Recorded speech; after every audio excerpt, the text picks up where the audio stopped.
Shri Gurubhyo Namaha, children. We are in Unit 3 and on enterprise marketing, and today we are going to discuss about branding. Okay. In our previous class, we've been discussing about what is marketing mix. Okay, what are the components of marketing mix? So we have four components, that is the four P's, nothing but product, price, promotion, place, etc. Okay. And I discussed what is a product in yesterday's class. What are the services that a product should offer, right? So now today we're going to see what is branding. What are the components of product mix? The components of product mix is branding, labeling, and packaging. Okay, branding, labeling, and packaging. Now, what is a product? Product is anything that can be offered to the market for attention, acquisition, or consumption. It can be physical, it can be tangible, or it can be intangible. Okay, it can be services, personalities, places, or organization, or any ideas. Now, it is important to understand the underlying motive in buying of a product or to ascertain whether the buyer is really satisfied by having the same product. So the product, that means the product should satisfy the generic requirement. And what is generic requirement? Generic requirement is the core benefit that the person gets out of the product. Now, for example, you take washing machine. If you buy a washing machine, what do you expect from the washing machine? It should wash properly. Your clothes should be clean, isn't it? So that is the basic core requirement that you require from the product. Now imagine if it's a refrigerator. Refrigerator is also a product. If you buy a refrigerator, what is the minimum requirement you expect from the product? You should take care of the products, the foods that you're keeping inside the refrigerator. It should be cool. It should preserve. All those benefits you should get from refrigerator, isn't it? So the product should satisfy the generic requirement. Generic requirement is the core benefit a product offered to the customer. So example, the refrigerator offers generic benefits of storing, preserving, cooling, or similar items. Also, cell phone is a device used to facilitate communication. Right? So that is the generic requirement or the core benefits. Now, what is branding? Now, who will not like to buy branded products? I would love to buy branded products. I would like to buy Reebok. I would like to buy Audi car. I would like to buy Toyota car. I would like to buy only. I would use only Lakme products. I eat only Britannia biscuits. I use only Apple computer. So we are crazy. We have a craze behind the brands. Now, if products were sold by generic name, then it would be very difficult for marketers to distinguish the product. Now imagine you go to a supermarket or a big showroom where they sell refrigerators, but there are so many refrigerators arranged for the consumer as well as the marketer to find out how much you have sold, and you're not giving a choice to the consumer to choose the brand that you want. So most marketers give a name called brand to their products. So branding. So branding. What should branding? What should be the components of branding? So branding will have strategy of branding is it should have a strong impression. Okay, it should have a logo. There should be a repetition. See now, for example, McDonald's or a KFC. They're distinct. They have a logo. They have a sign, isn't it? So likewise, branding means you should establish your product in the market. People should start liking your product. So, what are the benefits that you give in your product? What is the pricing? You should concentrate on your pricing, the value proposition, then the customer service. So, based on all that, you can brand your product. When you're branding your product, you should keep all this in your mind. Right. Now, branding is a process, a tool, a strategy, and an orientation whereby a name or a sign or a symbol, etc., is built to a product by an entrepreneur so as to differentiate his or her product from the rival products. So you have a brand name, Bata. It's a brand name. You blindly go and buy. Bata is very durable. I buy only Bata slippers because it's durable. It comes for a long time, and so they have created a like goodwill in the market, reputation in the market. So once a brand name is established in the market, then it becomes difficult to compete with others.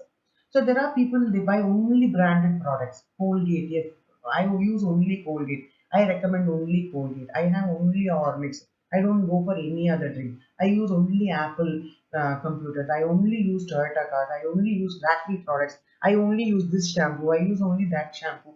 So you select the product and it's difficult for you to come out because you are very happy and satisfied with the product unless you get another product, a rival product which is more better than it is better than the product that you are using.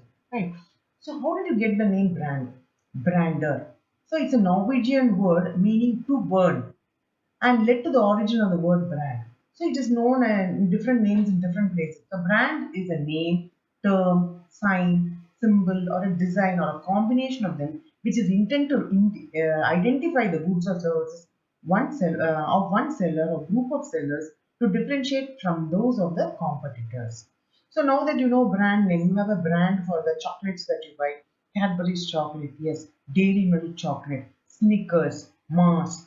Like you have foreign brands also. Like they've established the brand name with the product that they are giving. Okay, product, the content of that particular chocolate is very tasty. So they are able to capture the market.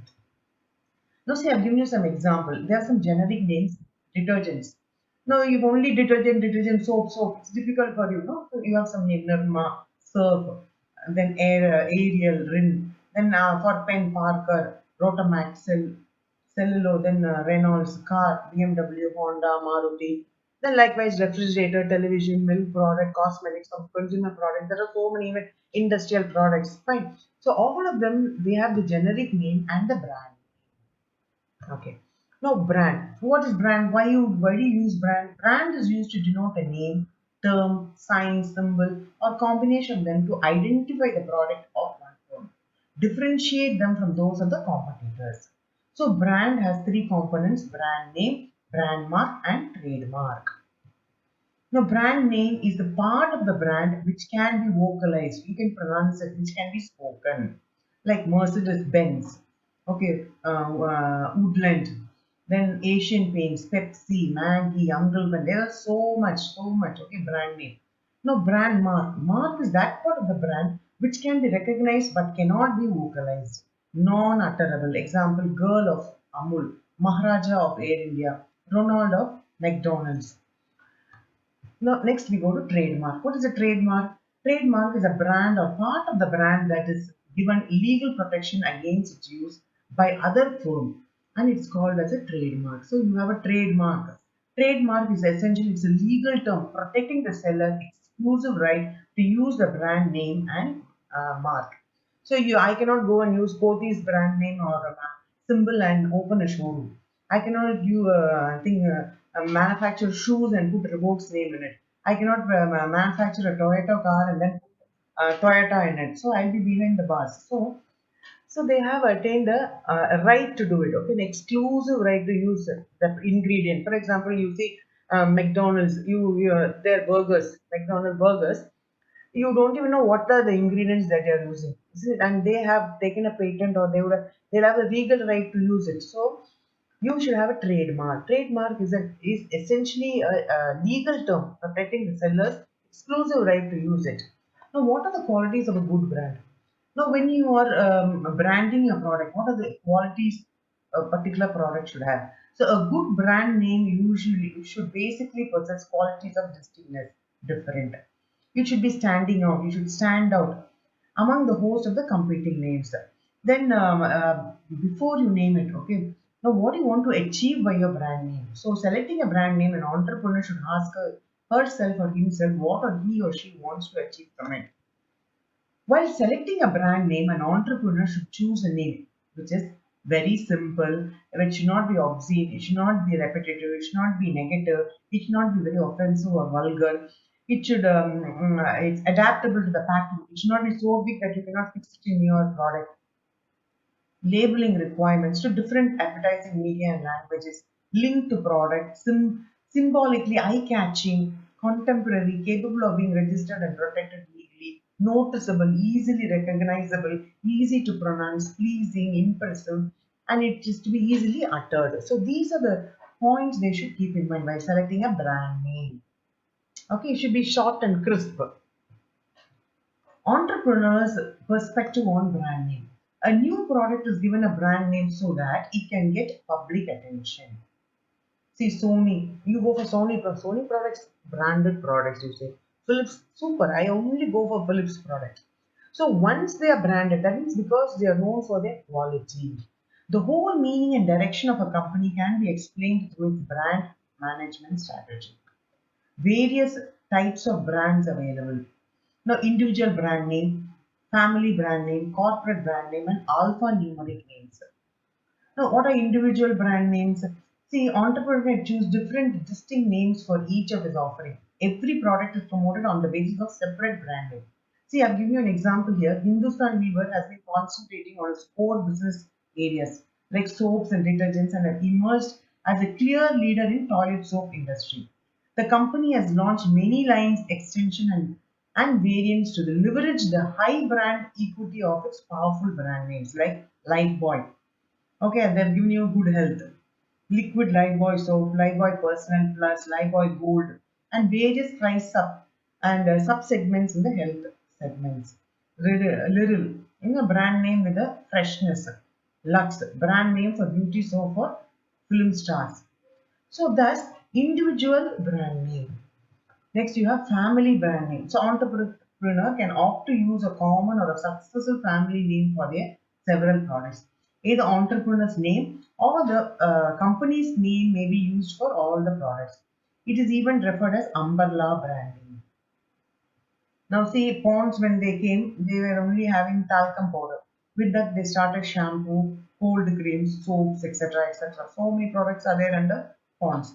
Maggi, they came with noodles. Now they have sauce, masalas. Okay. Now Amul. Amul has been used to market a large variety of dairy products like milk, ghee, butter, chocolate, etc., etc. I know. Next, you have corporate names. Now here